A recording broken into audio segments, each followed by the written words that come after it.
with maximum sustained winds of 140 miles per hour. It is moving northeast at 24 mile per hour. Hurricane force winds are extending up to 60 miles from the center of the storm and from the center of the storm. I'm joined here, of course, by Kevin Guthrie, the Division of Emergency Management Executive Director, as well as Dave Kerner, Executive Director of the Florida Highway Patrol. We have had a report of a fatality on the roadway, car driving on I-4 near Ybor City in Tampa, was hit when a sign fell onto the highway. So that just shows you that it's very dangerous conditions out there. You need to be right now just hunkering down. Now is not the time to be going out. Not only are we seeing it hit landfall here in northern Florida, you're still seeing surge and water rising in parts of Florida far south from the Big Bend area. So you look at southwest Florida, you look at the Tampa Bay area, you're seeing really significant amounts of surge. There's going to be streets that are flooded and will continue to flood all up and down the west coast of Florida. So it's hazardous conditions right now, and please, do not be going outside until things settle down. We know that travel on the roads can be hazardous, and we typically, unfortunately, will have fatalities in every storm from that. When you are out on the roads in the middle of one of these storms, that is very, very dangerous. So please do not do that. Stay put. Also, if you're sheltering in place, know your surroundings in terms of trees. You are going to see trees that are going to get knocked down. I'm sure some have already been knocked down. But you have these 140 mile an hour winds hitting here in North Florida. This is going to extend. I mean, you're going to have hurricane force winds that are going to extend across a couple counties to the east and west of Taylor County. And that's going to cause trees to fall down. If you are in an area where you have that, please take precautions there. Treat it almost like a tornado as that's going by you for there. We have many major bridges that have been closed throughout today at various points. Most of the major bridges, of course, in places like Tampa Bay have been closed, and they will be open as soon as it's safe to reopen them. We have FDOT, they're standing by. As soon as it's safe, they're going to go in there, do the inspections, and get those bridges open again. You may, if you're here in North Florida, you may have a period of calm when you are in the eye of the storm. Just understand that storm is not done, and it's very, very hazardous to go out for there, especially with how fast this storm is moving. You're going to be putting yourself in jeopardy if you try to go out in the middle of the eye wall of the storm. We are going to see down power lines.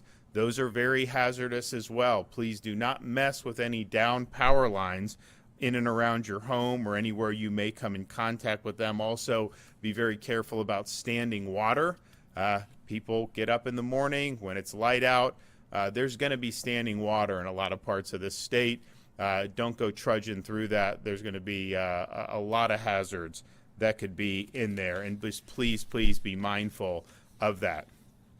The storm is going to pass, and when it does pass, you're going to have still going to be dark outside. Do not go out in the pitch black trying to navigate any debris or anything. That's just not going to be the safe thing to do. Wait till you get light and you can take stock of what's going on in your property and govern accordingly from there.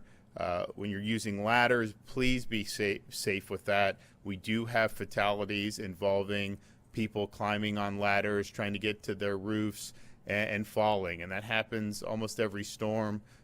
Please just be very careful with that. And also, of course, there's going to be an enormous amount of debris in various places, and you could have down power lines, you could have dangerous objects.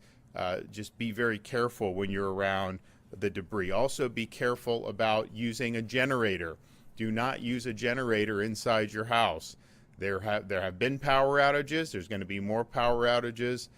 You can use a generator, but make sure you're running it outside your home. Keep it away from windows and keep it away from the doors. We have not had fatalities in the more recent storms with misuse of generators, but that has happened in the past, and this is something that's very much avoidable.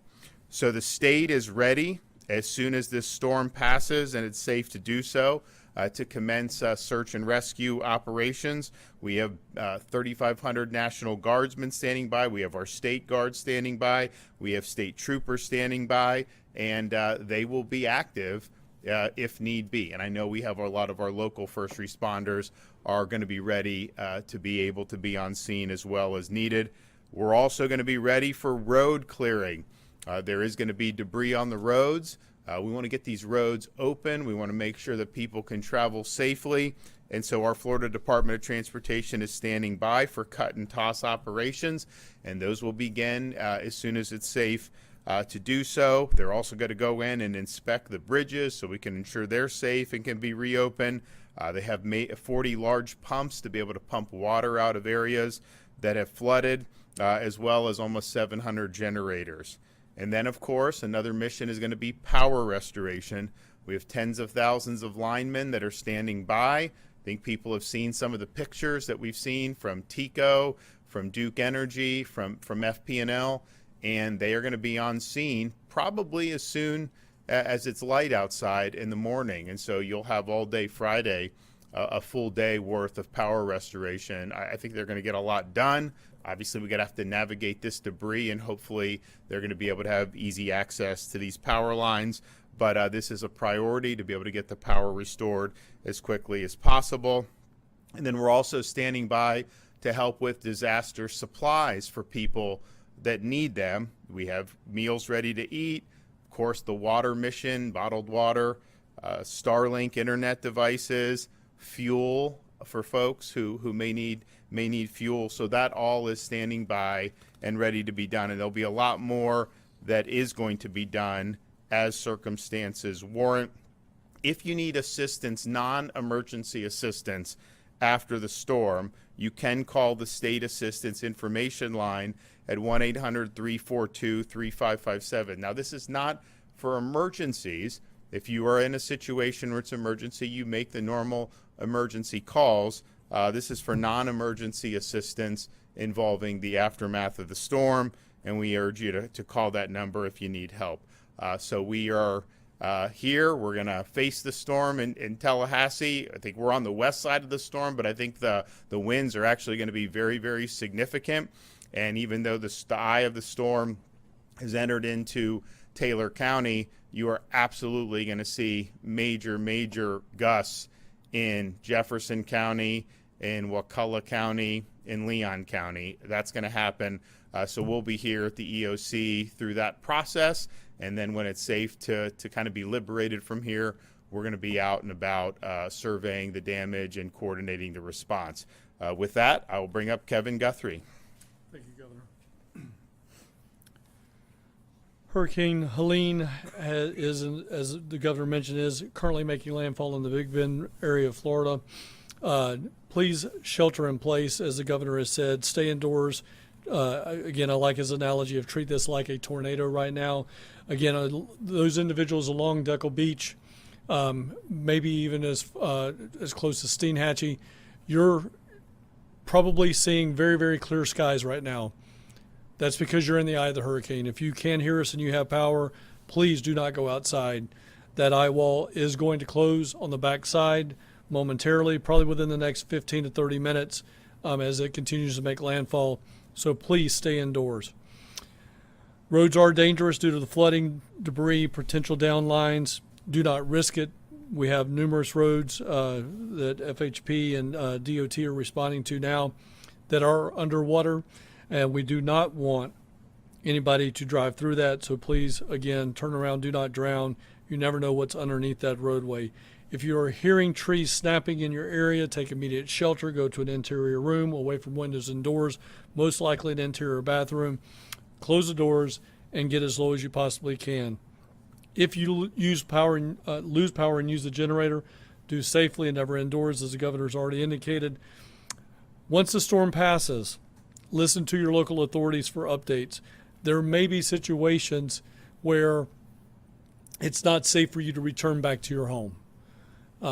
You can call ahead. You can talk to your local sheriff's office, your local police department, and see if they have anything that may be dangerous to where your area cannot actually be accessed. There's nothing more frustrating than coming back into an area after a disaster and you can't actually make it to your home. So call ahead and see if the area is accessible before you spend all the time in traffic trying to get back to your residence. Do not attempt to clean up hazardous debris or down power lines. Make sure you report the damage to local authorities. If you have damage, make sure you're calling your local emergency management agency or local 911 center. Please do not mess with power lines that are wrapped up in trees. If you do need assistance, as the governor said, you can call the state assistance information line, 1-800-342-3557. Again, that's 1-800-342-3557. We have talked about this in just about every press conference we've done, but do not do dangerous things after the disaster. If you need help, we will send you help. If you need help, your local county emergency management agency will send you the help. We have folks like Team Rubicon, the Southern Baptist Disaster Relief, the Methodist, the Catholic Charities, Salvation Army, United Way. All of these agencies will come and help you take the debris off your house. They will help you take the debris out of your yard. They will get on ladders themselves with people that are trained to do so. And that is free of charge. Don't take the risk. Use the free assistance. You can always follow us at floridadisaster.org/updates for latest information, or you can follow us at FLSERT on X and Instagram, and on Facebook at FDEM for real-time updates. And again, thank you very much, Governor. So this is a big storm. It's a powerful Category 4 storm, but it's also just very large, and it's going to have impacts are being felt, have been felt, and will continue to be felt far and wide. And so when Floridians wake up tomorrow morning, we're going to be waking up to a state where very likely there's been additional loss of life, and certainly there's going to be loss of property. You're going to have people that are going to lose their homes because of this storm. And so please keep those folks in mind. Keep them in your prayers. We've got a lot of folks here that have been lined up, ready, mobilized for days now, ready to go and provide support. Kevin listed some of the nonprofit groups that are going to be here. Of course, the local officials and the local emergency response folks, first responders, they're going to be there. So there's going to be a lot of assistance that's going to be brought to bear. But the reality is, a storm of this magnitude, it leaves a lot of damage in its wake. And so I don't think we're necessarily getting the full pictures of it right now, just because so much of the impact has been in the nighttime and will continue through the wee hours of the morning. But I think when we get the sunlight back up and people are able to go out and take stock, you're going to see some serious damage. So it's not anything that we can't handle as a state. We're very good at being gritting through this stuff, and we know that's just part of life when you live in a tropical climate. But it is going to be difficult for an awful lot of people. So everyone that's been involved, thank you. Everyone out there offering your thoughts and prayers, thank you as well. Okay, any questions? Yes. What's your reaction seeing the storm hit Taylor County after we've had Adalia and Debbie also hit Taylor County? Yeah, I mean, I think it's just, I think Kevin and I were talking. I think their EM director resigned going in when they saw this storm could come to the big, because it's going to do 3 storms in a little over a year. What is it, 13, 14 months basically? And this one is, I think, hit landfall stronger than Adalia did. And Adalia was a major hurricane. Debbie was not as strong, but Debbie left a lot of water in its wake. And so you have relatively under-resourced community that is having to do that. Now, we're going to be there. We're going to be helping. But it isn't easy when you work hard to recover from Adalia, then you get Debbie, and it's like, oh, man. And then you get another big one come. right on top of you. So it's not going to be easy, but we'll be there. We'll get through it. I know you mentioned the one fatality. Is that the only one that you know of right now? It's the only one that we know of. But as I said, we wake up tomorrow morning, the chances are there will likely have been more fatalities. It's just when a storm is this big and this strong, there's so many different things that can happen. This one was some car driving on the roadway and something falls on you. You know, we are going to have trees falling. We're going to potentially have people, maybe against advice, go out on the roadways. We may have some more road, and you may have had folks get caught up in storm surge. I mean, we don't know, but I think it's likely that one or some of those things will have happened by tomorrow. But no, we don't have any reports of any fatalities other than the one traffic fatality. But I would imagine that will likely change as we get more and more reports through the wee hours of the night and into tomorrow morning. Any word on substantial damage to infrastructure? I know, like there's that one bridge that runs to St. George, and there were a lot of concerns about some of the bridges and things moving up the coast. We don't yet, but I think for sure when we wake up in the morning, the storm will have moved through the state. I think some of the storm surge that we've seen on the Florida Peninsula on the West Coast, some of that may have dissipated by then. And so, we're not necessarily capturing in real time the full extent of that just because it's late and it's dark out and people aren't about of that. But I would imagine that, you're going to see a lot of wind damage probably in the northern part of the state. I think most of the damage in the rest of the state, I do think there'll be some wind damage because the gusts were out, but I don't think it's going to be like we saw with Ian or Michael for places that weren't in the eye of the storm in terms of that level of wind damage. Now here in the Big Bend area, 140 miles an hour, that's real deal. That's not quite what Michael was. That's not quite what Hurricane Andrew was and some of the other big ones that we've known in Florida. But that's packing a big punch.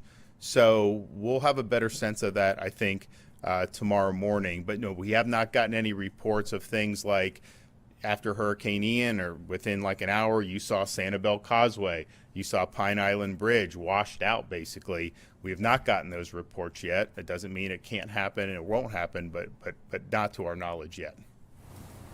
Okay, we will be back tomorrow morning.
Good night, satellite. Good night, captioning.